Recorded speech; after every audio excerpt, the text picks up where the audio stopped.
Olá, a paz do Senhor. Perdoe-nos por qualquer erro técnico. Estamos trabalhando para disponibilizar um conteúdo de qualidade. Entre no nosso servidor do Discord, que é onde acontecem nossas reuniões. Link na descrição.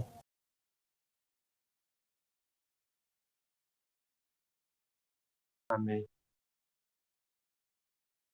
E aí a gente a gente sempre gosta de começar perguntando para vocês.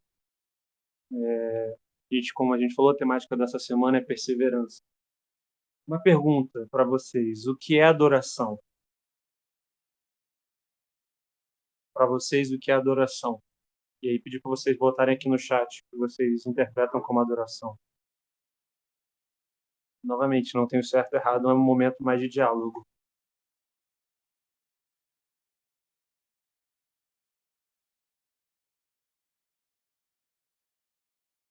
Kate falou admirar, cultuar, buscar ser semelhante, colocar algo como centro da vida, disse o Derli. A Ania exaltar Deus. O Mário está digitando. Enquanto o Mário digita, eu gostaria de fazer uma pergunta. Cantar e louvar é adoração? Sassá disse exaltação. Cantar e louvar também. E uma outra pergunta também. Vocês sabem de onde surgiu o canto? Não sabem. Então hoje a gente vai conversar um pouquinho sobre isso, sobre o estudo da doxologia, o papel do louvor, do cantar, do porquê cantar, do como o pessoal canta. Vocês sabiam, e eu gosto muito, a gente não estuda muito, mas tem uma área, uma doutrina que se chama doxologia, e doxo vem da palavra glória e logia da palavra estudo. Vem de logo, mas, ou seja, se refere a uma prece, um hino ou canto de glorificação. O termo para religião possui mais de 2 significados, o primeiro sendo a parte final, como se conclui o hino, e a segunda sendo como manifestação de Cristo repleta de glória. A palavra doxologia não aparece na Bíblia, porém apresenta diversas construções doxológicas na Bíblia. Diversas expressões de louvor da parte de homens e mulheres, de cânticos, de orações, tanto no Antigo quanto no Novo, tanto quanto a igreja neotestamentária, quanto ainda antes mesmo de igreja, como só tinha um corpo, o povo hebreu. E aí, vocês sabem quem é o pai da música?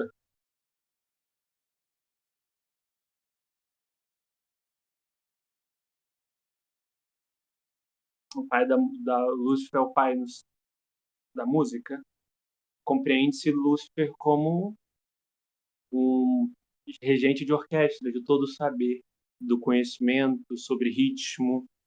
Futuramente, a nossa querida Suzana vai trazer um texto e um estudo sobre Lúcifer e essa construção. Mas na Terra, vocês sabem que aparece na Bíblia?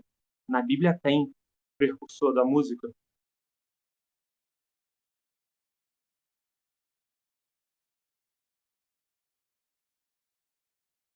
Vocês sabiam disso? Que na Bíblia aponta o primeiro homem a ser músico.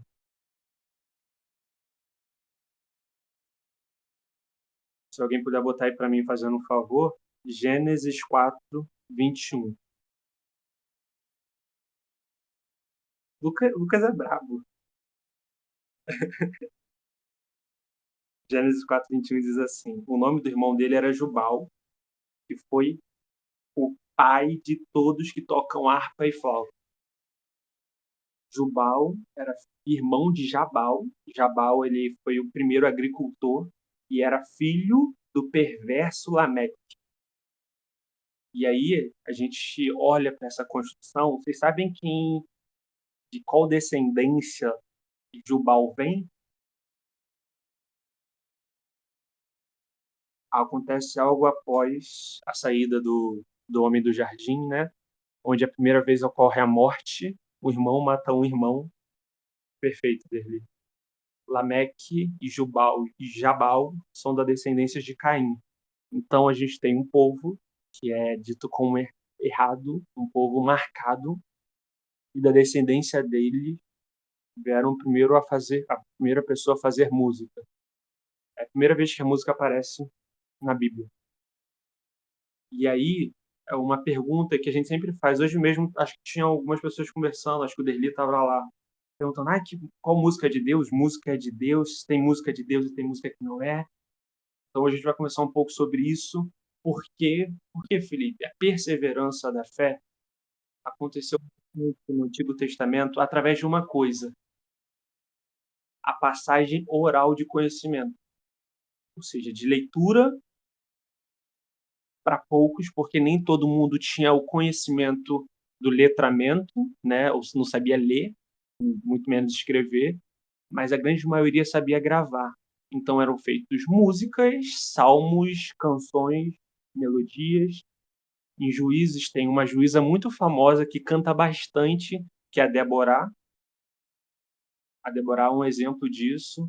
Em Salmos, a gente vai estudar um pouquinho sobre Salmos, o papel de Esdras na sua construção. Salmos é muito mais complexo do que a gente acha. Primeiro, Salmos é dividido em 5 livros, cada livro conta uma história. Tem pirâmides textuais em Salmos, tem construções, tem linhas, tem anagramas, tem, tem uma outra construção, por exemplo, a construção da pirâmide. Vamos dizer que tem os 5 salmos. No terceiro salmo, você fala de amor. Então, no segundo, no primeiro, você também vai falar de amor, e no quarto e no quinto vão falar de amor, apontando para aquele que está no meio, como se fosse uma pirâmide, uma escadinha. Tem anagramas de conversas, de diálogos. Então, o autor, quem compilou esses dados, que foi Esdras, que passa toda uma construção, dedica anos e anos de vida, primeiro a mudar toda uma literatura que estava em hebraico para aramaico, e entender tudo isso e como isso se transformou nos salmos, nas canções, nas salmodias, como isso precisava estar nos nossos dias, né? A gente ouve tanto sobre música e vocês sabem de onde vem a palavra música?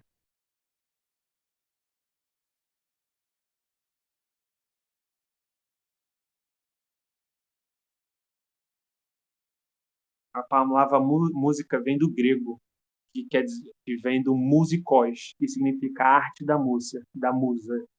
Na Grécia Antiga, os gregos explicavam a realidade por meio do que conhecemos hoje como mitologia. Então, você tinha uma construção onde a arte das músicas eram as mulheres que usavam harpas e instrumentos para tocar, e até mesmo os seus corpos. Então, a gente trabalha muito nessa, talvez sem se aprofundar tanto. A gente canta dentro da igreja, e aí, quando eu perguntei sobre adoração, vocês sabiam que são 3 verbos diferentes? Adorar é diferente de cantar, que é diferente de louvar. Ó, a gente acha que às vezes junta tudo no meio do bolo, né? A gente canta, louva e adora. Mas é possível que você esteja apenas cantando e é possível que você esteja louvando. Tranquilo, Mário. Vê se você consegue estar amanhã, tá? Deus te abençoe. Vai com Deus. Bom descanso para ti. É possível você estar cantando e é possível você estar louvando. Mas é impossível você fazer qualquer coisa dessa construção se você estiver adorando, porque adorando, adorar é um complexo um pouco mais diferente. Amém, Mário? É um pouco mais diferente. E aí vocês saberiam me dizer a diferença entre cantar, louvar e adorar?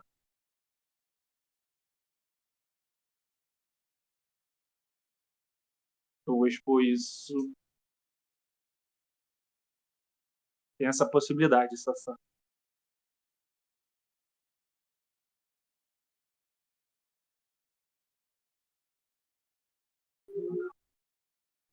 Vocês lembram que em Êxodo, após a passagem do povo pelo mar, houve uma mulher que cantou?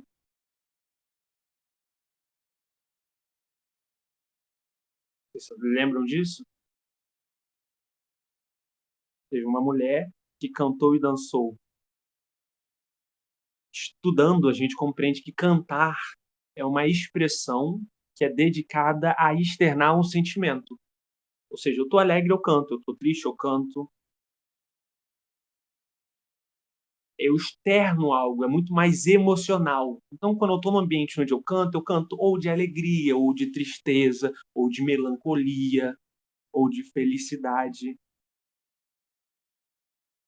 A gente entende, interpreta canção e cantar como um momento onde você externa um sentimento.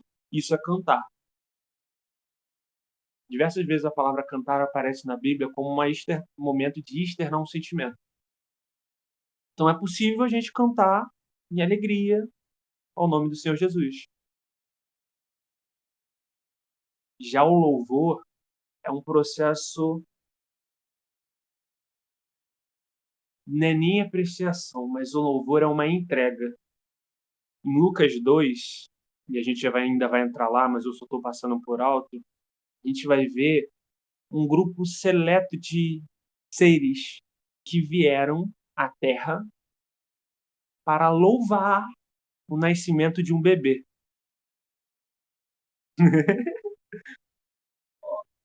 Emoção, apreciar e amar. Não, é que é uma apreciação, mas o louvar é o ato de você render louvores, é você se humilhar e se lançar. É como se fosse uma construção de algo, onde você se entrega a algo, certo? A gente vai ver um pouquinho depois em Lucas 2. A gente vai adentrar só para dar um pequeno spoiler. E agora adorar. Adorar, a Meli falou que é amar, errado não tá. Você sabe a primeira vez que a palavra adoração aparece na Bíblia?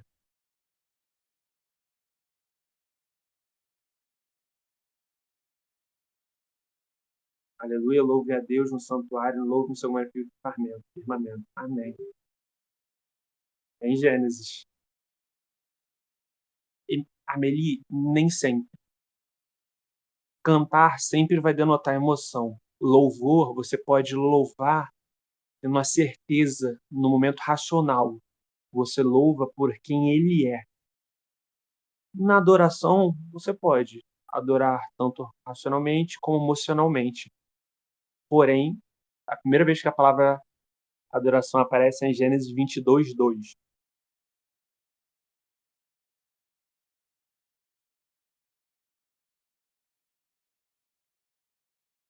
Se alguém puder botar aqui.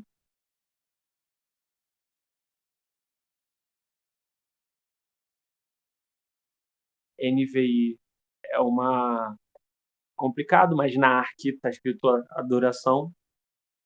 Mas diz o seguinte: então disse Deus: tome o seu filho, seu único filho Isaque, a quem você ama, e vá para a região de Moriá. Sacrifica ali como holocausto num dos montes que eu indicarei. Eu vou ler na minha versão aqui, que é o 22, Gênesis 22.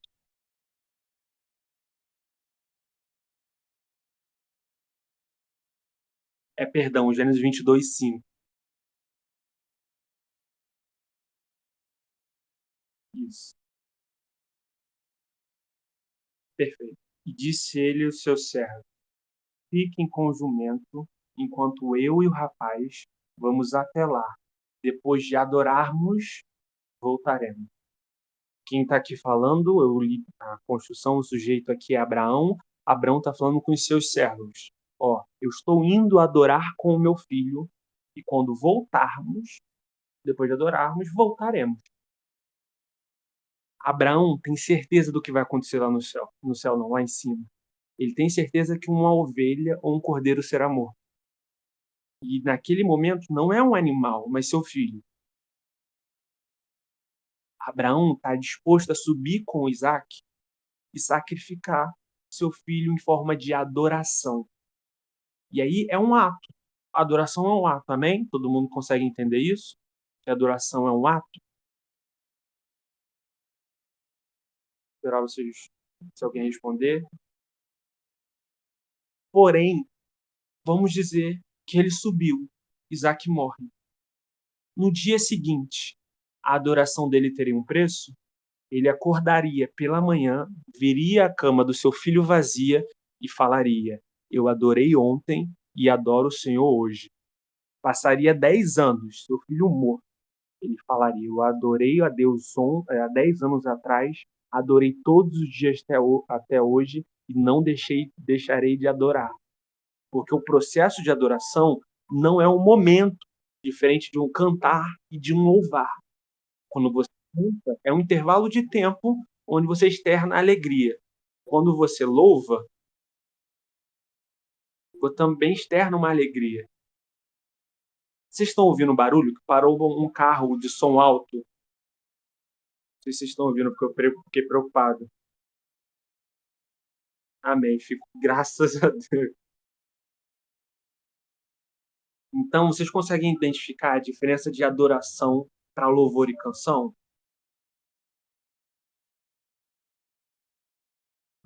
Então, a gente entende como adoração como se fosse esse processo diário. É um processo de morte diária. É um processo de sacrifício. Paulo vai dizer como oferta de libação. Então, uma simples pergunta. Para Abraão, a adoração é matar o seu filho. Para a gente, a adoração é dedicar 5 minutos cantando uma música. Será que a gente pode interpretar o que às vezes a gente faz na igreja como adoração? E isso não é para vocês responderem, para vocês pensarem. Para gerar uma reflexão. A gente está falando de perseverança dos santos. E a gente persevera no meio da adoração, do louvor e da música. Nunca vai cessar. Não é um momento. A adoração é diária, é todo momento da sua vida. Onde você escolhe morrer para si, viver para Deus. E o pequeno ato, seja lavar a louça, é em adoração a Deus. Entendem? Primeiro essa construção, porque a partir daqui é que eu acho bonito, que a gente precisa, tá todo mundo conseguindo compreender o que foi dito, que a partir daqui a gente vai viajar um pouco.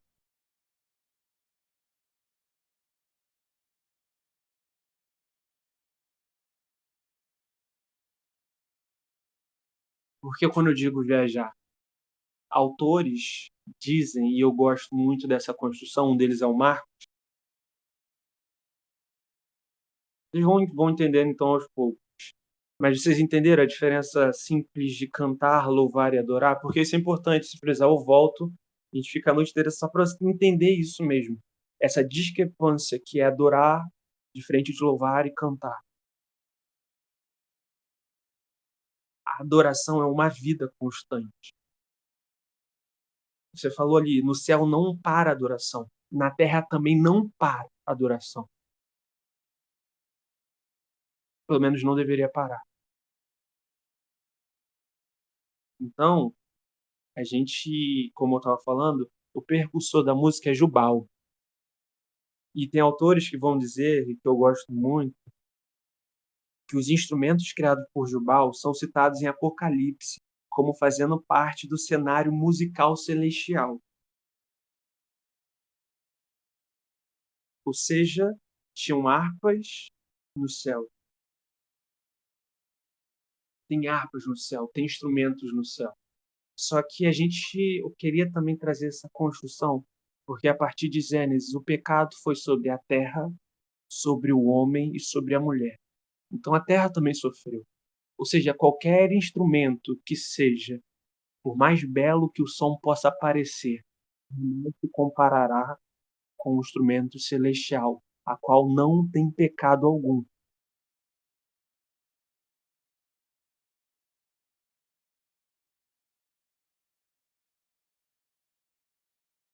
Então, nessa breve construção, a gente estende essa tamanha discrepância que tem. Quão às vezes distante a gente está na construção do louvor e da adoração. Às vezes a gente acha que nossa voz, que alcança alguns tons, que é cheia do pecado, possa servir como processo de louvor e adoração.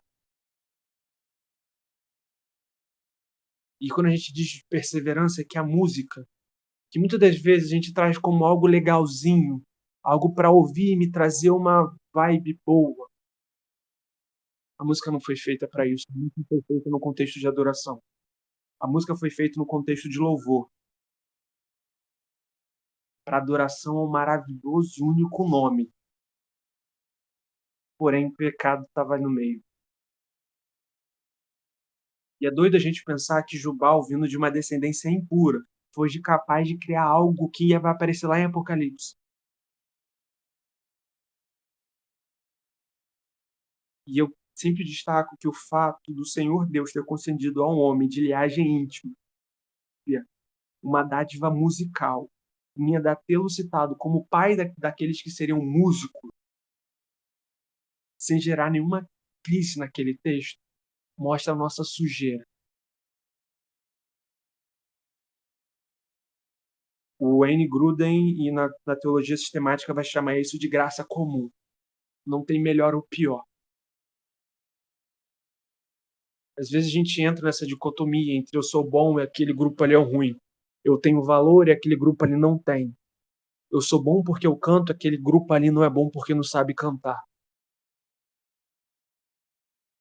E eles têm uma frase, esse autor, o Wayne Gruden, que eu gosto bastante, que diz assim: como pode Deus continuar a conferir bênçãos aos pecadores que merecem somente a morte? A resposta dessa pergunta é que Deus lhes concede a graça comum. Ele define graça da seguinte maneira: graça comum é a graça de Deus pela qual ele dá às pessoas bênçãos inumeráveis, que não são parte da salvação. A palavra comum significa algo que é dado a todos os homens, e não somente a crentes. Muitas das vezes a gente acha que a gente é muito bom, que a gente tem muito valor, que a gente merece muita coisa, que a gente canta muito bem. A graça foi dada para todos. Uns vão escolher adorar o Senhor, outros vão escolher cantar para a alegria dos homens, outros vão escolher também cantar para Deus, que é possível, onde você externa a sua alegria, externa a sua felicidade. Uns vão louvar a Deus, outros vão louvar a homens e coisas.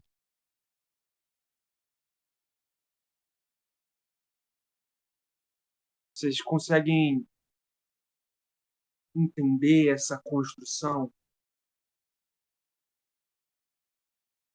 Às vezes a gente começa a falar de música e de louvor, às vezes a gente não entende como a música entrou na igreja. A música entra pela igreja de diversas formas, tanto na igreja primitiva quanto na igreja contemporânea. Mas a primeira vez que a música é utilizada é com Davi. Moisés faz alguns pedidos e prepara um ambiente de louvor e adoração, onde você tem um grupo responsável. E ele até traz um ambiente de louvores. Mas a primeira vez que ela é utilizada no ambiente litúrgico é com Davi. Moisés é muito conhecedor, ele tem muita ciência, então ele constrói louvores. Um deles, Salmos 99, 99 não, Salmos 90, que é um dos salmos muito bonitos, feitos por Davi. O momento em que ele, conhecedor, diversas construções de melodia, parava aquele seu tempo para dedicar uma canção, um louvor, né? Ele enfatiza acontecimentos e ele deixa histórias. Histórias essas que vão sendo propagadas. Como eu falei, naquela época não se tinha muito conhecimento, a leitura era para poucos, então a grande maioria ficavam com versos e músicas. O povo hebreu e o povo judeu, que é nessa época, muito se utilizava. Na época do Shabat, né, que é o sábado, tinha o Pessah, que é a festa da Páscoa.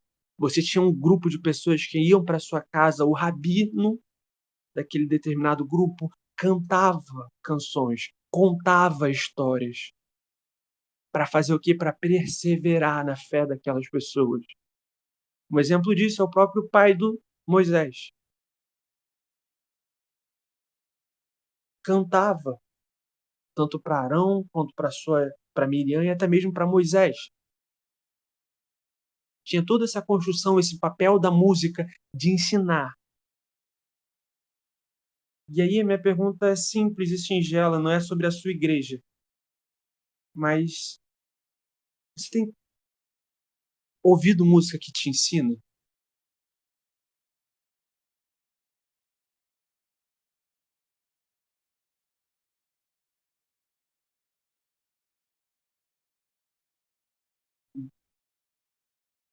Agora é o momento que digitam aí. Ansiedade. A música, para gente cristão, não pode ser só uma ferramenta de externar alegria somente. A gente compreende o valor, a gente compreende que a gente recebeu essa graça comum, esse dom de cantar, esse dom de balbuciar palavras com as nossas bocas e vocalizar algo ritmado. Não vem de nós. O Marcos está escrevendo para o Marcos acabar.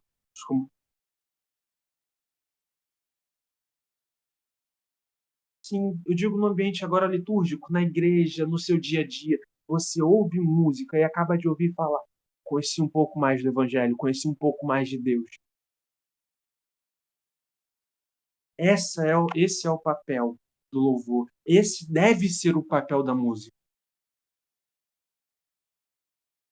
Ao ouvir uma música, você não deve falar estou alegre, ai, estou energizado, estou numa vibe legal. Não. Conheci um pouco mais do meu amado.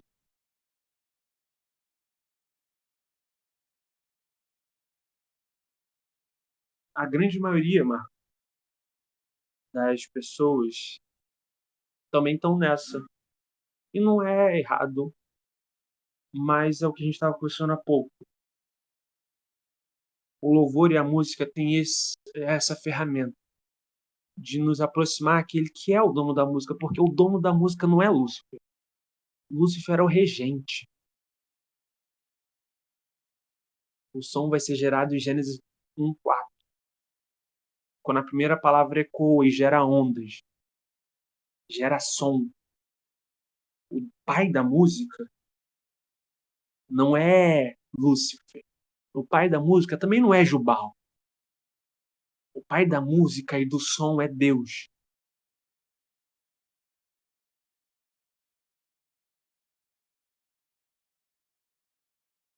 Então, quando a gente entende, e aí é aquilo, eu gosto muito do Paul Washer, que ele fala assim: é melhor ouvir uma pregação mentirosa do que uma verdadeira. Porque se você ouvir uma mentirosa, você não tem que fazer nada, porque tudo que ouviu é mentira. Mas se por acaso você ouvir uma palavra que seja verdadeira, você não seguir, ai de ti, porque que é muito fodado, muito será cobrado.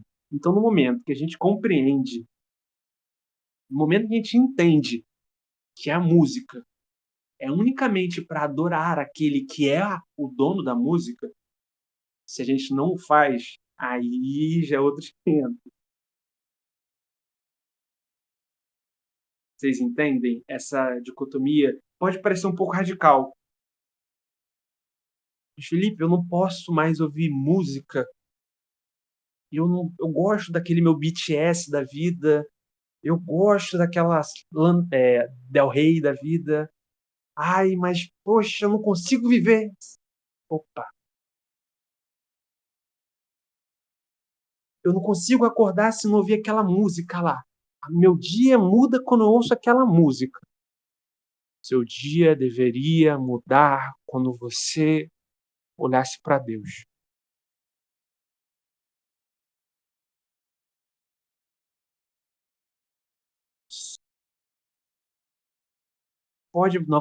Pode parecer radical, e é radical.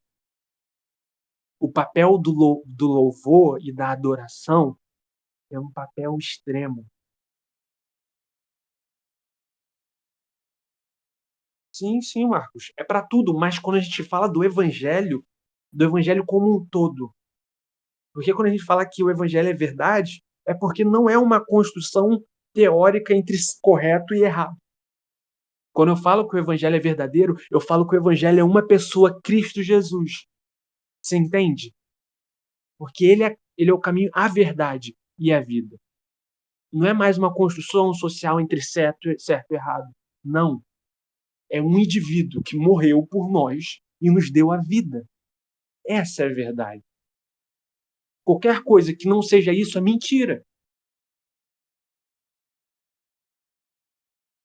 Entende? Não é uma dicotomia social entre, poxa, eu acho isso certo. Não, eu acho isso errado aí. Não, não é. A verdade é uma pessoa. É um Deus que se encarnou como servo, que vai estar em Filipenses 2. Texto que eu gosto muito. Mas voltando. Davi era um arpista e pastor de ovelhas. Por diversas vezes, ao tocar sua harpa, fazia com que o espírito, e aí eu gostaria que vocês entendessem muito sobre isso. 1 Samuel 16, do 14 ao 23. Se alguém puder botar. Para vocês verem o poder da música nas mãos de Deus. Do louvor, não somente como música, mas como construção. O Espírito do Senhor se retirou de Saul, e o Espírito maligno, vindo da parte do Senhor, o atormentava. Os oficiais de Saul lhe disseram: há um espírito maligno mandado por Deus te atormentando. Que o nosso soberano mande estes servos procurar um homem que saiba tocar harpa. Quando o espírito maligno vindo da parte de Deus se apoderar de ti, o homem tocará harpa e tu sentirás melhor. No verso 18. Um dos oficiais respondeu: conheço um filho de que sabe tocar harpa. É um guerreiro valente, sabe falar bem, tem boa aparência. E o Senhor está com ele. Então, Saul mandou mensageiros a Jessé com a seguinte mensagem: envie-me seu filho Davi, que cuida das ovelhas. Jessé apanhou o jumento e carregou de pães uma vasilha de couro cheia de vinho e o cabritos e enviou a Saul por meio de Davi, seu filho. Davi apresentou-se a Saul e passou a trabalhar para ele.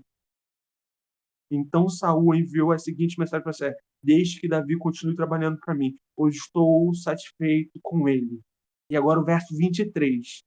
Sempre que o Espírito mandado por Deus se apoderava de Davi, Davi apanhava sua harpa e tocava. Então Saul sentia alívio e melhorava, e o espírito maligno o deixava. Então a gente entende que através da música, a música não dialoga somente com a carne, com o emocional, mas com o espírito e a alma. Da mesma forma, e aí a gente precisa ter muito cuidado, em que ritmos e construções, não instrumentos, ritmos, ritmologia, acordes. Tem acordes que vai te deixar emotivo. No ambiente church, tem-se muito acordes que você não está ouvindo nada, mas dá vontade de chorar, porque são 4 acordes que juntos geram uma melodia que faz você, uau. Da mesma forma que ela alcança seu emocional, ele alcança o espiritual, dialoga com espíritos. Então a gente precisa ter muito cuidado com o que a gente tem ouvido, com o que a gente tem cantado. Vejo que tem muita gente escrevendo. Eu vou esperar vocês terminarem de escrever para eu poder prosseguir sem atrapalhar vocês, no caso. É Lucas no Sabor de Mel.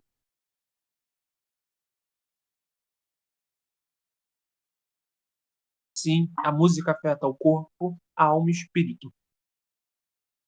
Nesses 3 âmbitos. sim e não dele. Porque tem a parte espiritual, sim, em que você é ministrado, mas tem a parte toda de construção, de conjuntos, de sets, de moldes que são feitos e funciona. Quer ver? Eu tô aqui, eu começo a cantar Yeshua, do Quero Conhecer Jesus. É lindo, é maravilhoso, mas é uma construção que propicia esse ambiente, vocês entendem? Não é que é errado, mas você precisa entender que tem acordes que são mais emocionais. Então a gente entende. Isso é o papel da música. E aí, Davi, em 1 Crônicas 25:1, vai estabelecer o ambiente litúrgico judaico para como instrumento para os filhos de Asaf, Emã e Jedotum, que iam profetizar através de músicas. Se alguém puder botar aí, 1 Crônicas 25:1.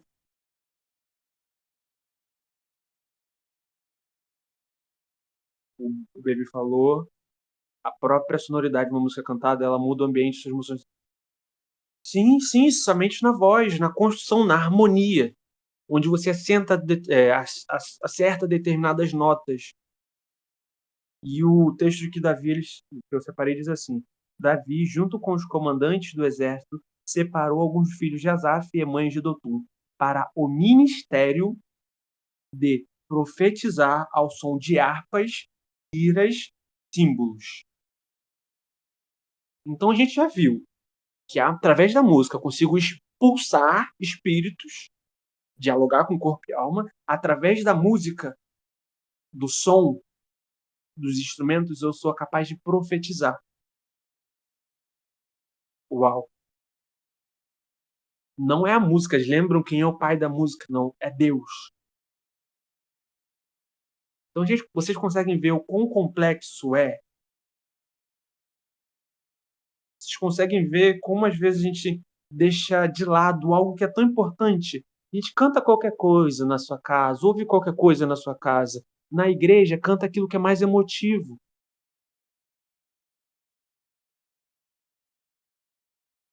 E aí, nessa pequena construção simples que a gente conversa, a gente já viu muitas capacidades da música no ambiente litúrgico. Como eu falei, a música, a partir dali, se torna uma construção do ambiente litúrgico, mas também era o ambiente onde Débora e Baraque, que eram dois juízes, que utilizavam a música como ambiente de ensinamento, de passagem, de reforço. Cantando cânticos de louvor, porque Israel era libertado do cativeiro cananeu, a fim de que tudo que eles passaram não fosse perdido, toda a dor, toda a tristeza, através de melodias, através de sons, através de construções, fossem permeadas na vida das pessoas, fazendo a manutenção da fé e a perseverança.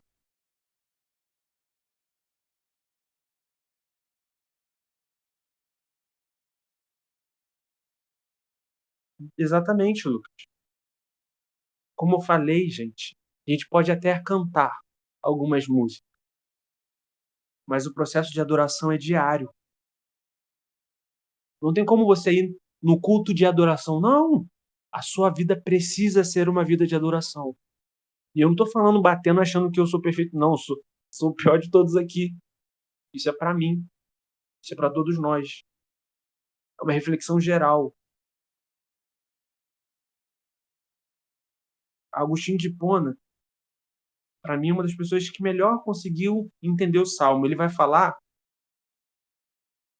que o Salmo é a Bíblia dentro da Bíblia.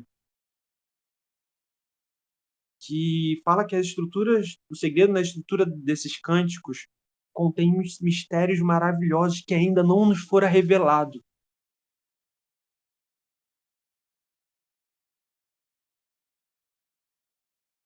E mesmo a gente trazendo a construção como de Esdras, que foi o responsável por compilar aqueles salmos, por mais que a ciência estava na mente de Esdras, antes foi projetado pela mente de Deus. Oliveira, a gente está no evento onde a gente está falando um pouquinho da construção musical, louvor, adoração, cantar, adorar, como isso afeta a perseverança na fé. Como o povo judeu utilizava isso para perpetuar um conhecimento, ministrando acerca na vida das pessoas. Amém? Então, e aí, eu gosto muito. Vocês já leram Salmos? Como eu falei, eu dei um spoiler para vocês. A gente já leu vários textos, Oliveira. Mas agora a gente vai entrar agora só para falar sobre Salmos. Eu dei um spoiler para vocês. Mas tem autores que dividem Salmos em 5. Se você for para cima, Oliveira, você vai ver os textos que a gente botou. Mas vocês sabiam que tem autores que dividem o livro de Salmos em 5 livros? Que não é um livro, é um ambiente de cânticos, aí não se chama livro, nem capítulo. Mas vocês sabiam disso? Que é dividido em 5. E é contando a história. Momento de... Isso, essa ordem de Salmos de Moisés, Jurado com Davi, é porque tem... Eu não vou lembrar os 5 na ordem, mas eu lembro que o terceiro é pré-cativeiro, o quinto é pós... O quarto é pós-cativeiro e o quinto é libertação. Então você tem 5 estruturas do livro de Salmos. E aí, lembra que eu falei da palavra aleluia? E da palavra amém? A gente costumamente repete 3 palavras, né? Glória, aleluia e amém. Amém, você sabe o que significa amém? Quem entrou, Aliena, seja muito bem-vindo. Se puder mutar o microfone, irmão.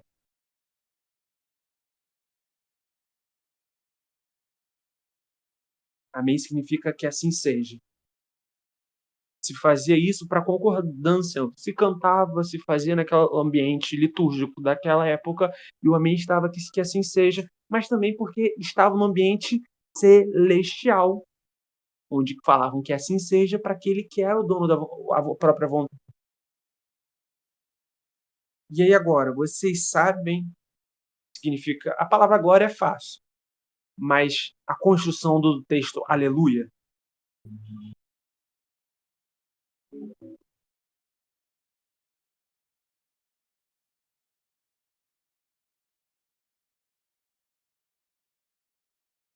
aleluia, vocês não sabem? Lembra que eu falei para vocês que o livro de Salmos é dividido em 5? E o último é pós-libertação, é o momento da liberdade. O povo sofre em 4, e no quinto é uma súplica. É um momento de angústia, dor, por ter passado por tudo aquilo, mas uma alegria final, onde o seu corpo já não conseguia expressar com nenhuma outra palavra senão aleluia. Glória é um ambiente de construção de glória a Deus, é louvor a Deus, é um ambiente onde eu falo poder, toda a glória, toda a majestade entregue a Ele. Mas aleluia, o povo judeu utilizava aleluia no final, no último capítulo, que é a única vez que aparece nos Salmos, são nos últimos capítulos, que é o conglomerado do quinto livro de Salmos, como uma prece final de agradecimento. Sabe por que eu digo isso? Porque a gente não pode achar que coisas de Deus são mantras.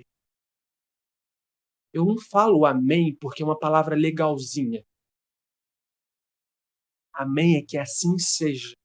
Eu não falo glória porque eu quero parecer legal e tá todo mundo falando glória. Não é porque o amiguinho do canto falou glória, opa, tenho que falar glória. Não. É o momento onde eu entendo, na minha miserabilidade, que a glória é somente dele.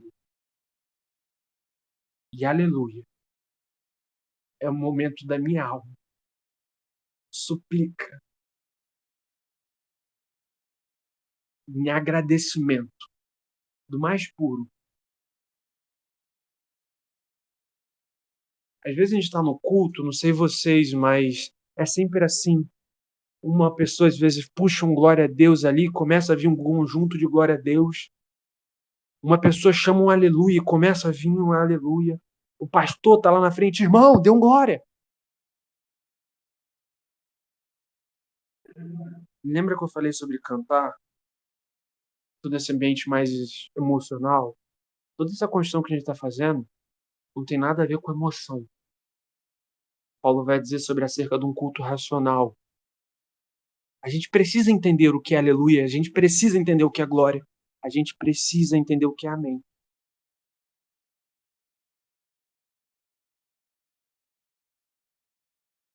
A Kate está conversando, está mandando ali, esperar só ela.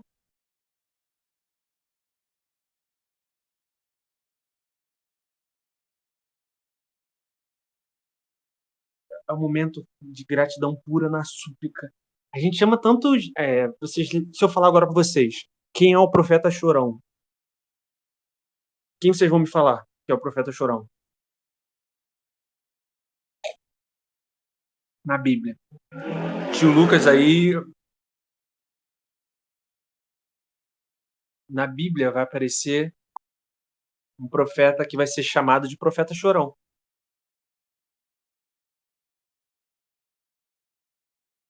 É, um guerreiro em nosso tempo, Jeremias, é o profeta chorão, porque ele estava nesse finalzinho, ele estava nesse momento onde o povo estava sendo feito cárcere. Em todo momento em que ele orava, ele chorava. O seu texto parece até que muitos dizem que Jeremias estava num processo profundo de depressão.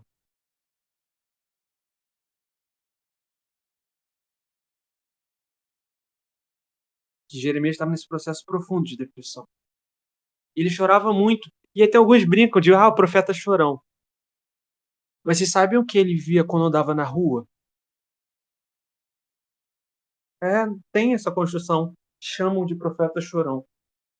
Mas você sabia o que Jeremias via quando andava pelas ruas? Ele via bebês judeus, em que a língua colava no céu da boca, por não ter mais o que beber e o que comer, morrendo na sua frente. Ele via mulheres se alimentando de resto. Ele viu dor como a gente nunca viu.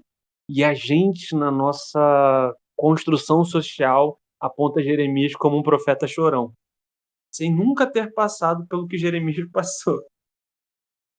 Ainda, né? Ainda. E nesse mesmo tempo, no finalzinho, ele rende aleluia. Ele já não tinha mais o que falar, mas ele agradece.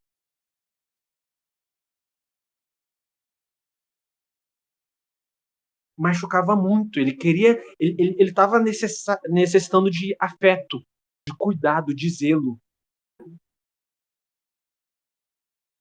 E imagina, gente, ver um bebê com a boca colando por não ter água no corpo e morrendo na frente.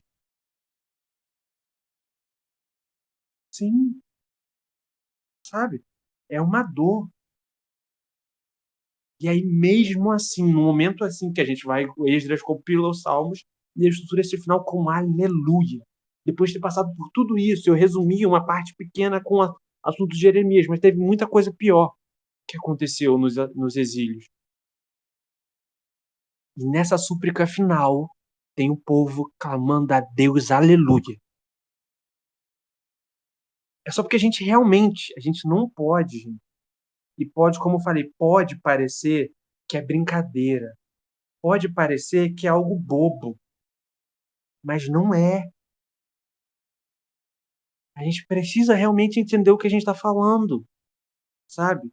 A minha ideia não é que vocês fiquem igual um maluco. É para dar glória a Deus? É para dar aleluia agora? O que é para eu fazer? Não. O que a gente está compartilhando aqui é para quando você estiver no seu ambiente de adoração e louvor ao Pai, você seja sincero.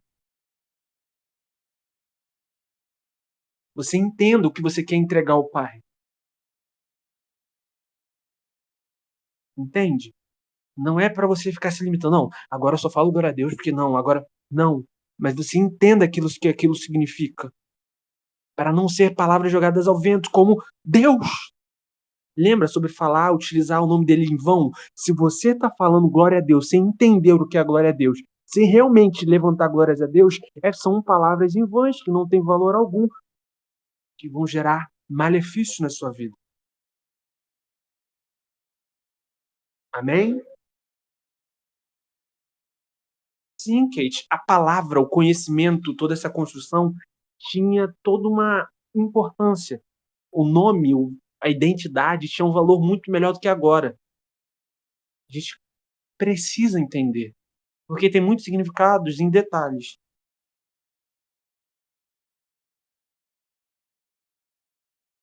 E aí uma pergunta. A gente entendeu todo esse processo sobre a música, que Moisés expressou muitas coisas através de música, os juízes, os ensinamentos foram feitos através da música oralmente. Davi traz a música como ambiente litúrgico. A música tem a capacidade de dialogar com espíritos, tem capacidade de profetizar. E eu me pergunto para vocês, tem música no Novo Testamento? Vocês acham que tem música no Novo Testamento?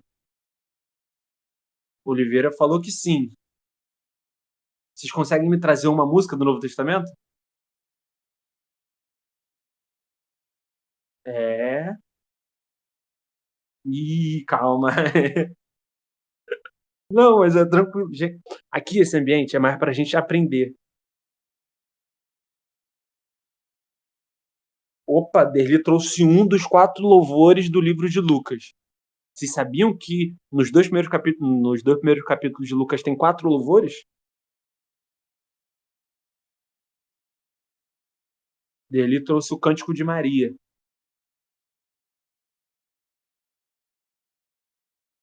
E outra coisa, vocês sabiam que Jesus cantou? Uau! Ó, vocês sabiam disso, que Jesus cantou?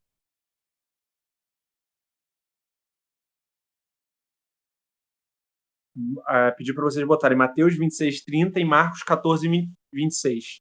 Mateus 26:30 e Marcos. Gente, é porque eu anotei muita coisa. 14:26.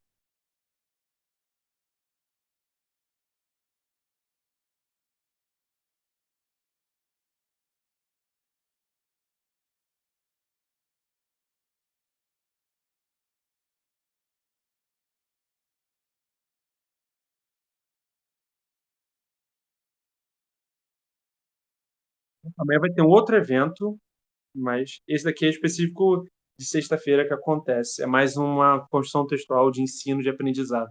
Mas vocês estão vendo ali? Aqui são os discípulos, junto com Cristo, depois de terem cantado um hino, saíram para o Monte das Oliveiras. O Oliveira indo embora e o pessoal indo para o Monte das Oliveiras após cantar. Era um louvor que a gente não conhece, que nem Marcos nem Mateus colocaram. Porém, entretanto, todavia, foi-nos disponibilizados outros louvores.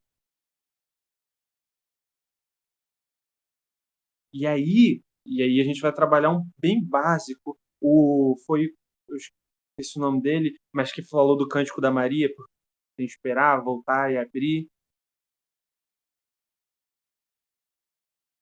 Meu celular tá muito legal, aí tem gente falando, aí trava. Mas lembra que a gente foi, acho que Derli, não foi? Derli? A gente tem 4 cânticos no livro de Lucas.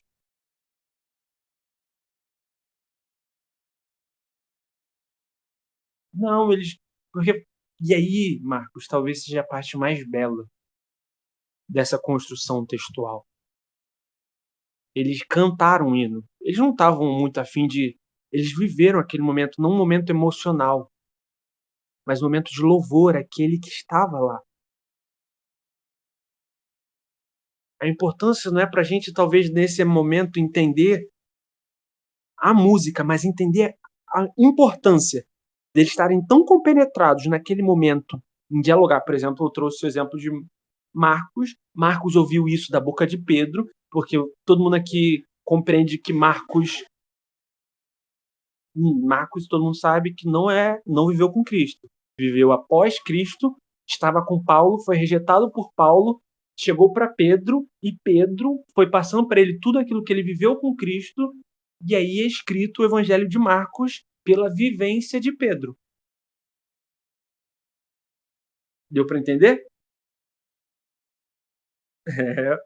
Marquinhos passou um sufoco, foi para Paulo, Paulo não quis, veio para Pedro, Pedro foi passando para ele tudo aquilo que ele viveu, e ele vai escrevendo. É, Marcos, a vida não tá fácil. Imagina para aquele Marcos que foi rejeitado, foi para um, para outro. E aí Marcos vai escrever o Evangelho segundo Pedro viveu. E aí, como o Derli falou, tem 4 louvores em Lucas, que em latim a igreja no momento de doxologia, isso é doxologia primitiva, porque é o ambiente da igreja primitiva, né? Tem o Magnificat, Benedictus, Glória em Deus em excessos, Nunc dimittus. Essa construção desses louvores, às vezes, pergunta sincera, vocês sabiam desses 4 louvores? Vocês falaram que não lembravam o nome, mas vocês sabiam da existência? O Derli deixou claro que sabia.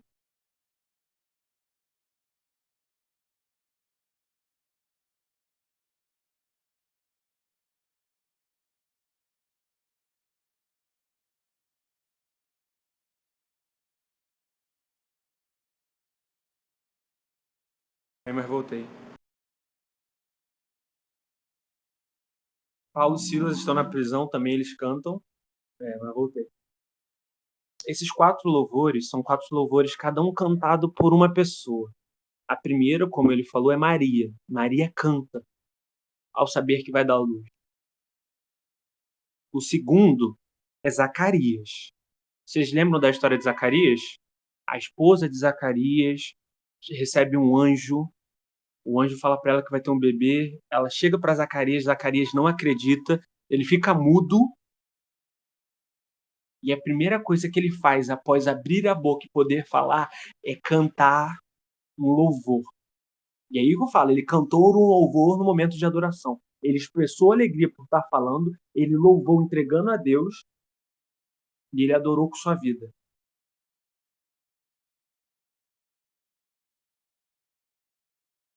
O segundo é um louvor que alguns autores vão falar que é o louvor mais belo que a humanidade presenciou. É o louvor, é uma canção, um conjunto de pessoas de hinos que jamais se repetirá na face da terra.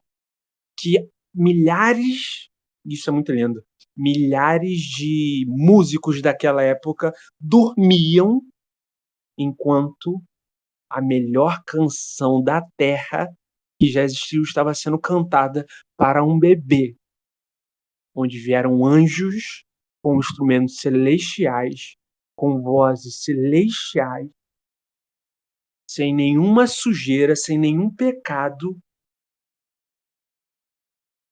proclamando Deus nas alturas.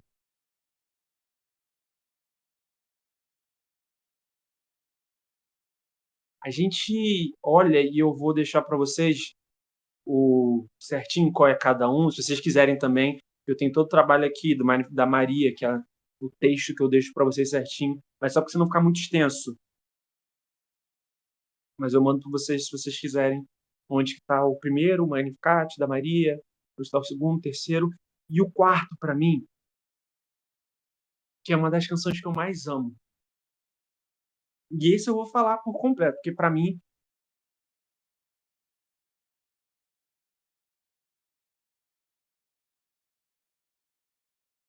canção de nada diferente, é uma canção de adoração que excede.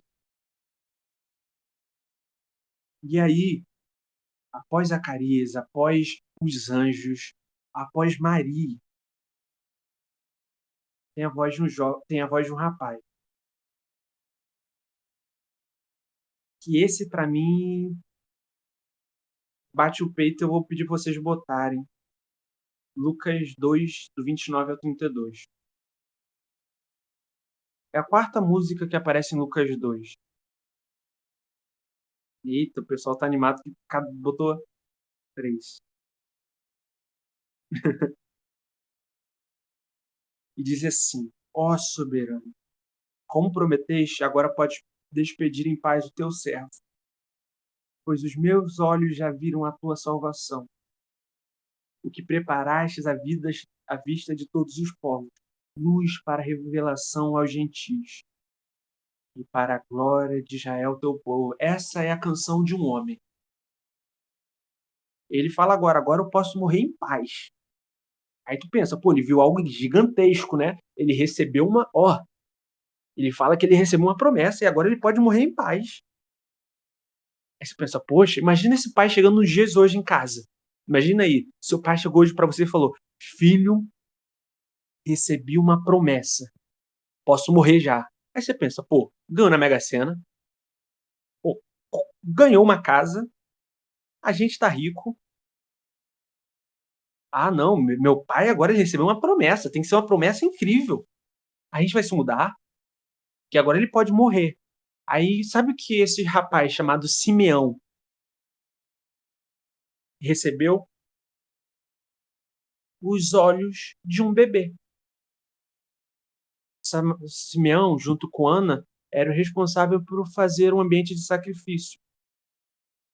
É, ele fala, eu posso morrer, porque eu vi um bebê. Mas não foi um bebê qualquer. Eles viu os olhos de Jesus.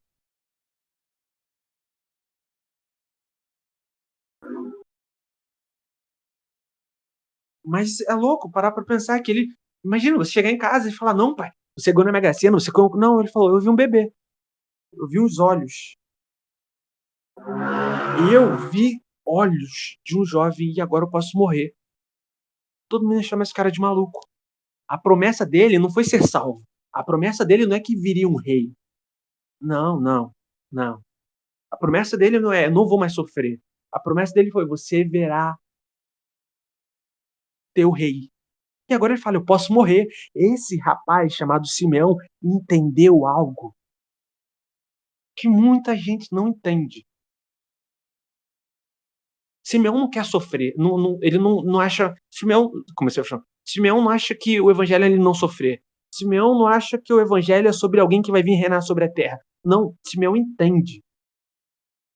Ao ver a promessa daquele olho, naquele rosto, Simeão, ele não viu um bebê, ele viu o universo como um todo. Tem autores que vão dizer que Maria, ao carregar Jesus, carregava todas as potentes águas que já ocorreram nessa terra, todos os gritos dos leões que já existiram, todo o peso de diversas montanhas, porque naquele bebê habitava o universo inteiro.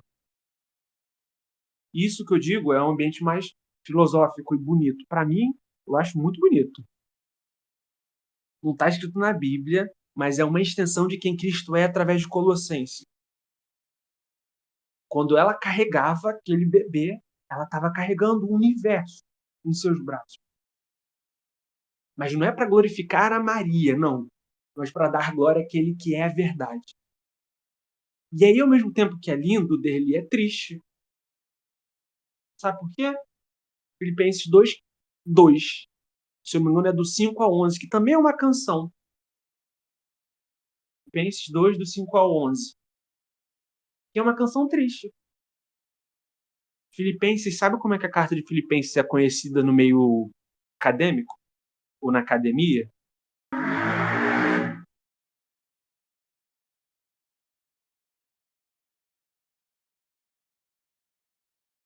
Como a carta da alegria. Porque por mais de uma vez Paulo está falando, alegrai-vos, irmãos. O povo de Filipe estava passando um processo muito difícil. E aí Paulo, no seu segundo capítulo, fala assim, tenho entre vós o mesmo sentimento, o mesmo modo de pensar que Cristo Jesus tinha. 2 pontos. Vamos lembrar daquela canção que quando eu estava em Filipenses a gente cantava junto? Que eu ouvia vocês cantando, pra gente cantar junto? E aí começa uma das músicas mais bonitas da igreja primitiva. Ele tinha a natureza de Deus, mas não tentou ficar igual a Deus.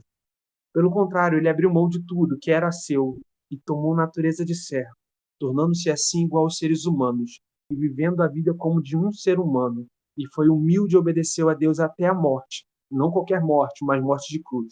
Por isso Deus lhe deu um nome.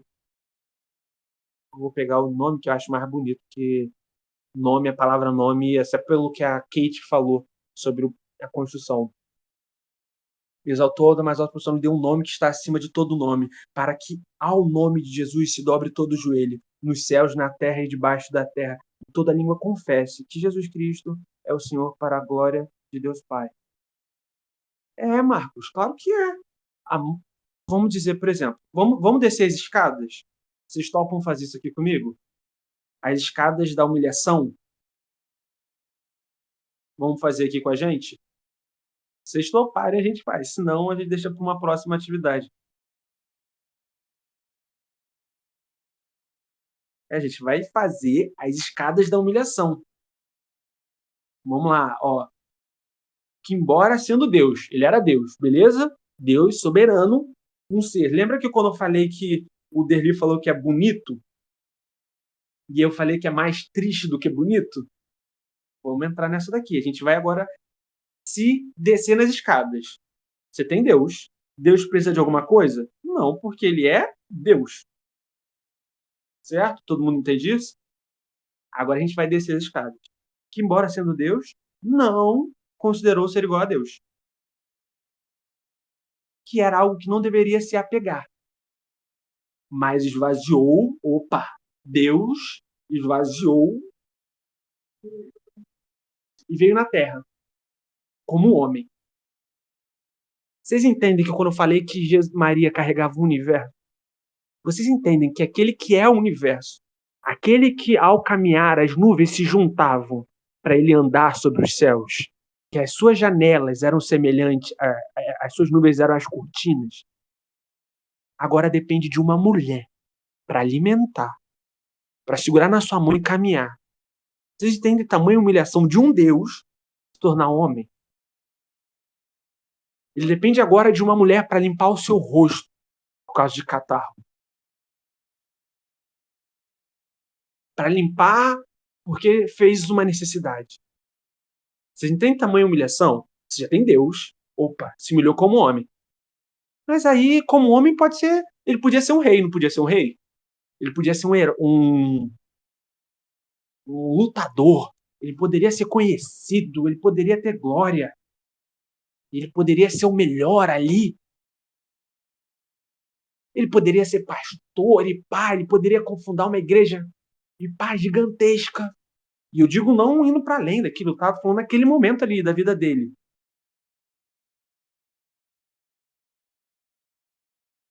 Ele poderia fazer qualquer... Gente, ele poderia milhares de coisas. Mas ele não teve por usurpação ser igual a Deus. E aí, como homem, ele optou ser servo. Ele podia ser tudo e escolheu ser servo.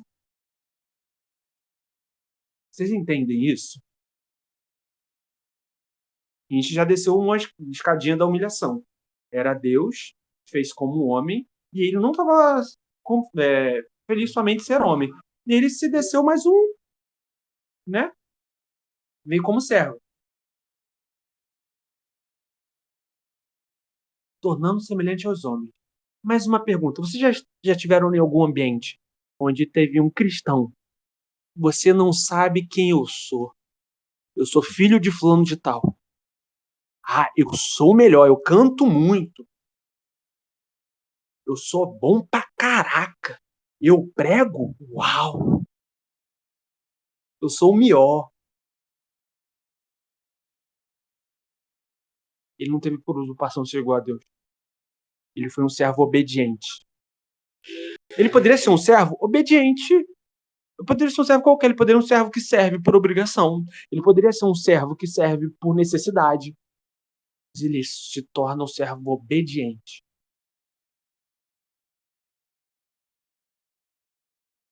Mas aí, obediente. Vocês são todo mundo aqui obediente à mãe de vocês, à família de vocês? Não precisa responder, mas fica na mente. Ele foi obediente. Mas ele poderia ser obediente até uma vírgula, né? Ou eu sou obediente a Deus até aqui. Chegou na morte, não. Mas Jesus não. Jesus é diferente. Ele é obediente até a morte. Ele poderia ser obediente assim. Deu uma dor de cabeça que eu paro. Opa, eu sou obediente, mas aqui eu vou perder o carro que eu quero? Não. Opa, eu sou obediente, mas aqui eu vou parar de cantar na igreja? Não. Ele não, ele foi obediente até a morte. E aí vocês pensam, pô, qualquer morte, ele poderia morrer de velhice, né? Ele poderia morrer de, vamos dizer, velhice é o menos pior. Ele poderia morrer com 60 anos de idade, né? Ele poderia morrer com bastante idade no processo de ataque cardíaco.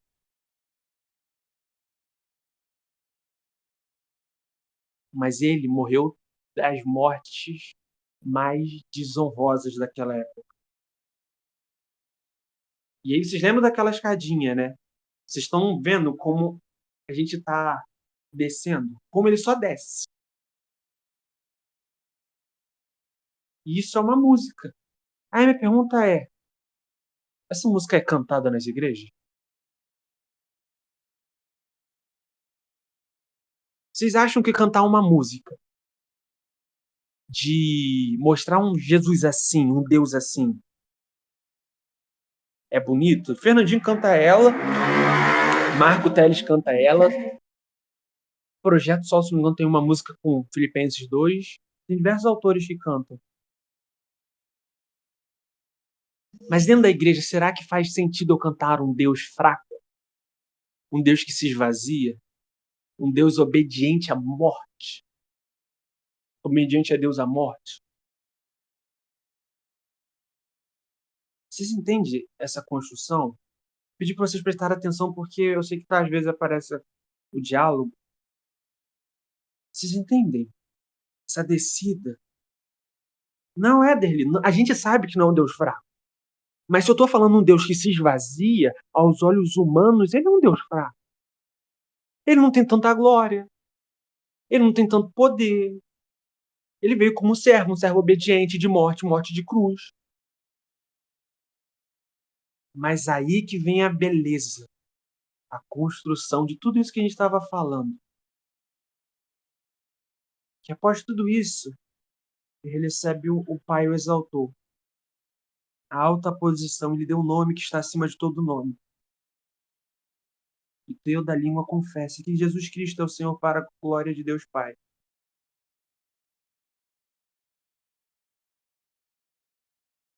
Não, sim, Marcos, a gente entende.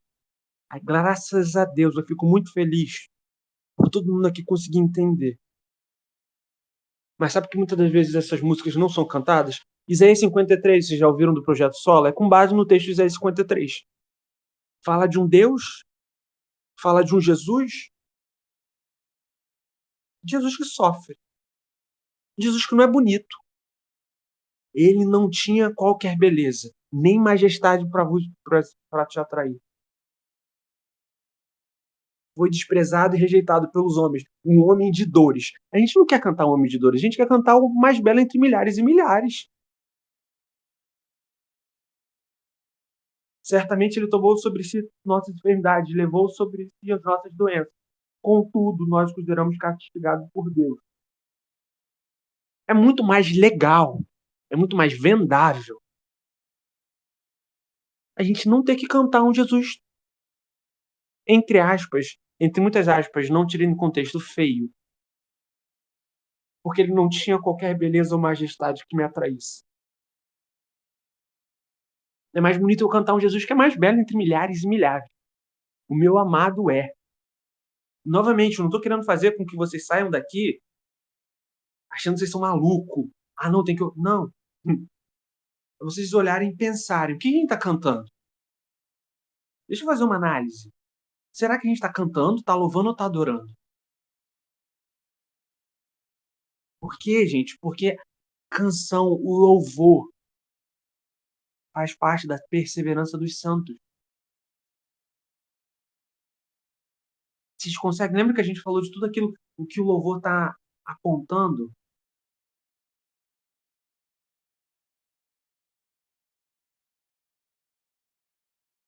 E eu gosto de trazer um parágrafo do Mark Telles, que eu acho muito bonito. A importância do cântico na narrativa do Evangelho. O nascimento e a infância de Jesus foi regada por canções das mais relevantes do ponto de vista teológico litúrgico. Até mesmo a última ceia foi regida por melodias e poesia. Que marca preciosa temos aqui. Nosso Messias também ouviu, cantou e, quiçá, escreveu mais belas canções. A gente precisa entender que, infelizmente, a gente entra no mercado. Vocês lembram que 1 ano e meio atrás saiu aquela música Casa? Lembram da Casa Worship? Alguém aqui lembra que teve umas músicas chamadas de Casa?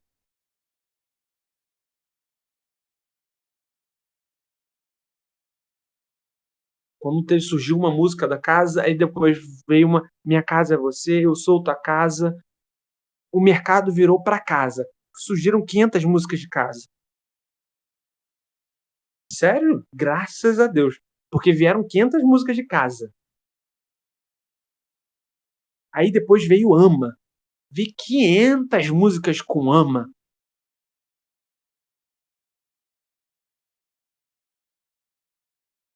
E eu acho,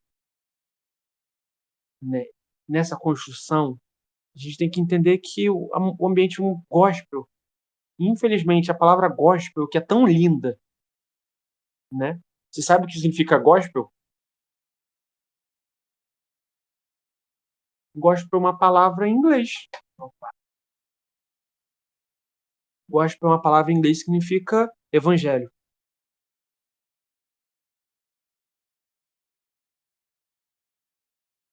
Se você for pegar as pregações antigas, o Washer, toda essa galera muito antiga, eles vão falar muito do gospel, que é o evangelho. Vem para cá e vira um mercado. O worship, que é a adoração, lembra que eu falei do processo de adoração? Que em inglês é worship, vem para cá e vira um estilo musical. Aí eu gosto de worship.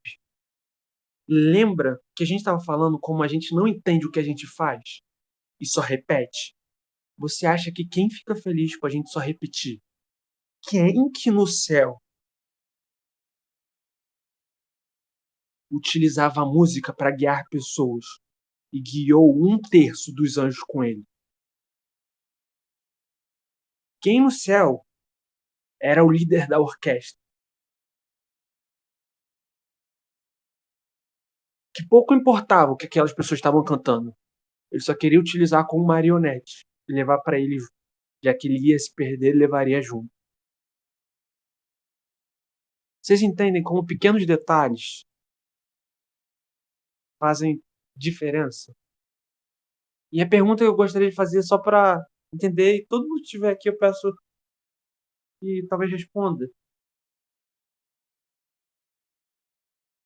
Vocês entendem que a gente conversou, não que foi monólogo, mas a gente já teve um diálogo, vocês exporam seus pensamentos. Vocês entendem o papel da música? Falo sério porque a gente pode parecer um bobo, né? A música, não, a gente precisa. A gente realmente precisa, gente. A gente não pode ficar mais sendo movido por emoção tão somente. Não pode mais só cantar música.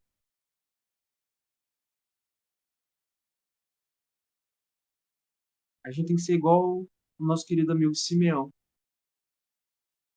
A gente tem outras músicas, a gente tem Colossenses 1, também é um louvor que Paulo escreve para a igreja de Colosso. Em Éfeso você tem trechos musicais. Em diversas músicas, em Apocalipse também aparece.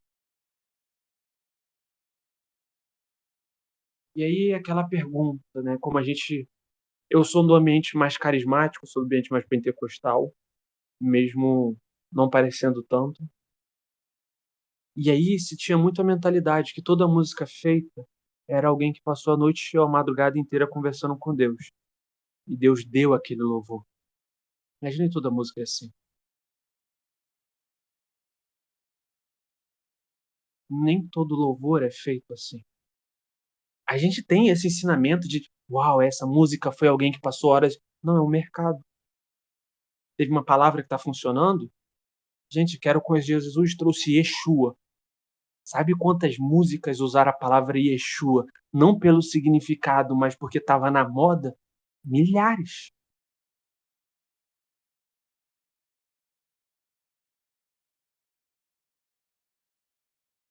A gente está no mercado, sabe? E aí, entenda que através do louvor, vocês viram que através do louvor o que pode acontecer? O que Davi fez, o que o povo fez, profetizou, curou, falou com os espíritos. Imagina, isso pro bom, da mesma forma pode ser pro negativo. A gente tem que entender o que está sendo cantado nas nossas igrejas. A gente tem que parar e falar, uau, sim, velho. E olha qual pesado. A palavra significa adoração, cara. A palavra worship é adoração. A gente transformou a adoração em uma embalagem, em algo vazio, sabe? Igrejas pretas com músicas assim, de quatro notas, sem muita profundidade. E pá, isso é worship, toma. E onde está isso na Bíblia, gente? Vocês querem ver, Felipe, que música é cristã? Primeiro, é aquela que aponte para Cristo. A gente tem sempre conversado isso. Semana retrasada, na semana passada, quando a gente fez a atividade de sermão, a gente falou que essa construção bela, né, ela do sermão, ela precisa acabar em Cristo. O louvor precisa apontar para Cristo. Se ele não é cristocêntrico, ele não é louvor, é mais uma música. Ele precisa apontar para a palavra.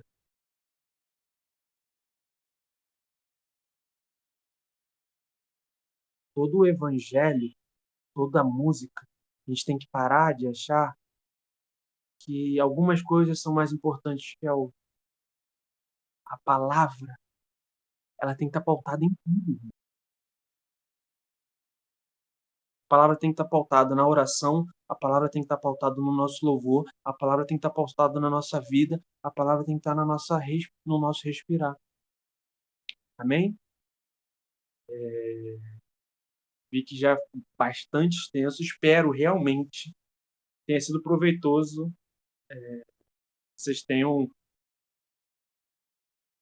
se sentido edificados nessa noite. Amém?